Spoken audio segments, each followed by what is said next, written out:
Hi, coffee lovers and espresso enthusiasts. Thank you for watching First Line's YouTube video channel. Appreciate you being here. Today in front of us, we have Lelit's semi-professional espresso coffee grinder called the William grinder. They do have three versions. We have the top of the line one right here in front of us, which is the PL72. Now, what's notable about this grinder is its 600 watt motor.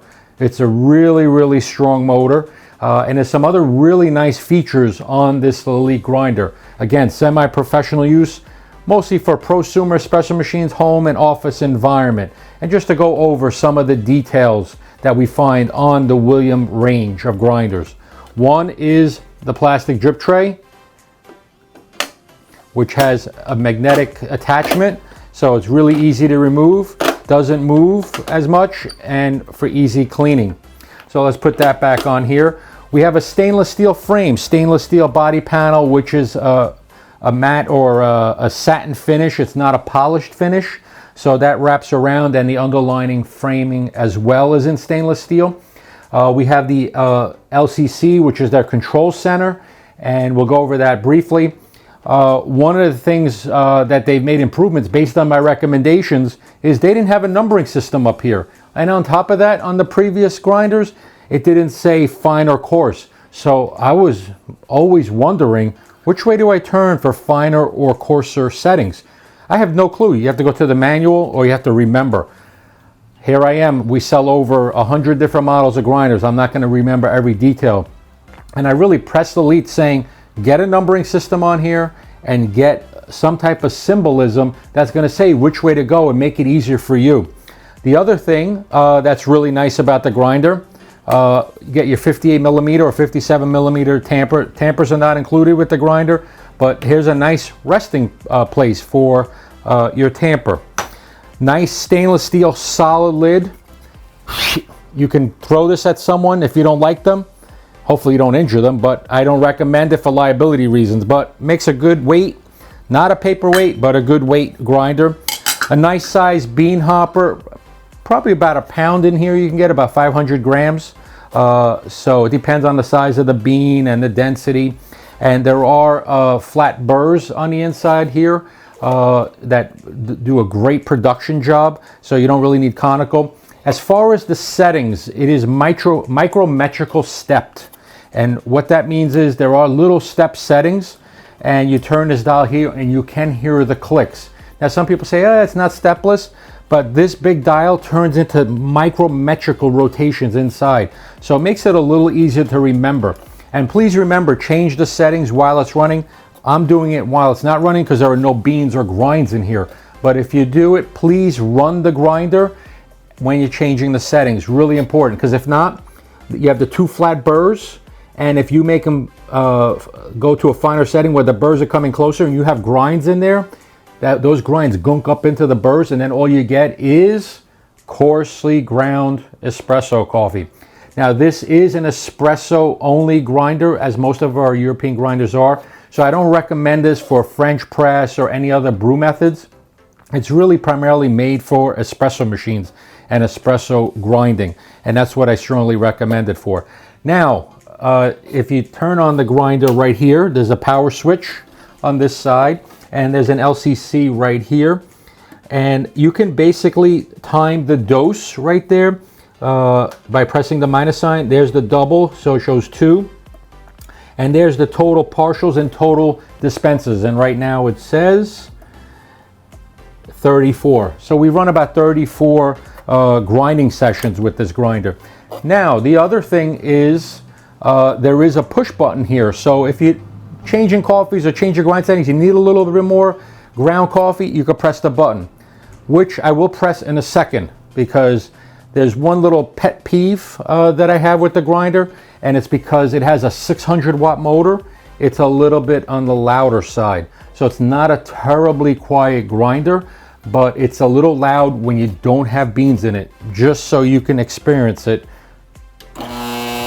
So if you hear that, that's actually normal for this grinder. I've checked with Lelit, and they said because of the 600 watt motor, it's going to be louder than their other versions because the motor is very powerful. So, but when we put beans in it, it's going to quiet up a little bit. So don't be alarmed. It's a little pet peeve of mine, being straightforward and honest with you. It's something I wish they can improve upon, but it's still a quality grinder when I look at the overall package, because for a 600 watt motor, that's pretty powerful for a semi-pro or a home and office grinder.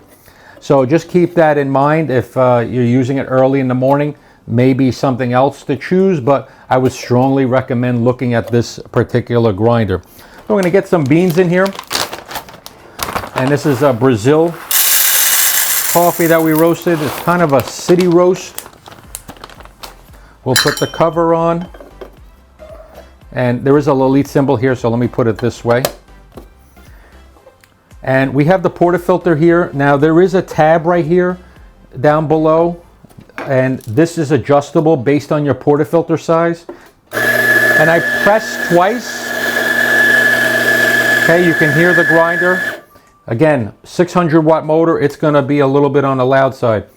But the grind quality on this varietal Brazilian coffee is superb on this grind quality right here. I mean, this thing is really fine for a single origin coffee for espresso. Can you go to a lighter roast? Maybe some beans on an extremely light roast on the coffee, but if it's a city roast, it should be no problem, maybe even a little less. And as far as retention, there may be some on the inside, but very little came out of the chute. And just another little secret on the grinder. Up in here, there is a chute that you can adjust.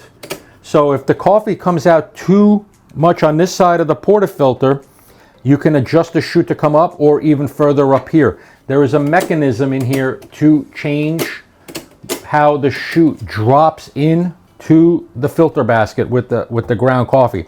So another really, really nice feature. We've had this on the previous editions with the chute. We really, really like that. And last but not least, another little pet peeve of mine, nothing major, but when you're looking at the back of the grinder, if you notice, there is the 90-degree angle cord, which kind of, if you push it like this, it's okay. But a nice straight cord I think would have been better, or, which is I think impossible to find, the 90-degree angle coming up. But the problem with that is, see this twisting that's going on? Eventually this cord's gonna break. So put a little slack there if you can. And again, it's gonna be sticking out a little bit. But if it goes up, the problem with that is that the cord's gonna bend. And if it comes straight out, it can't go back as far into your counter. So there are trade-offs depending on which way they go. They're trying to keep a standard at Lelit, having the same cords for all the machines. The thing is, I run the grinder through its paces. It does have circuitry, which is basically a heat safety circuitry. If the motor gets too hot, it's basically going to shut down on the front LCC. So if you can't use this as a what we call a retail grinder or a bulk grinder either, where you're going to run a pound of coffee through this, because it ain't going to work for you. So it is for espresso, and like I said, I run it through its paces, and it does a fairly good job, but the motor will shut down and the LCC will basically not allow you to grind any more coffee. That's a safety feature that's built into this grinder, and something we like, because guess what? You ain't burning out the motor. So again, a fabulous grinder. If you did have to clean out the burrs manually on this, we recommend a product we sell on our website currently at the moment called pulley grinds. Run it through the grinder, but as I always say to most of my customers, if it's good, leave well enough alone. But if you do need to clean it, there's a screw here and the screws inside here that come out, and basically the hopper does come out. Try not to change the settings when you're doing that, so everything stays the same. All right, I'm glad you enjoyed this video. Thank you for watching. And if there's anything else, please ask questions below on our website in the Q&A tab on the product page for this grinder. If you can, please give us a thumbs up. I would dearly appreciate that. And please subscribe to the channel. Thank you and have a great day. Take care.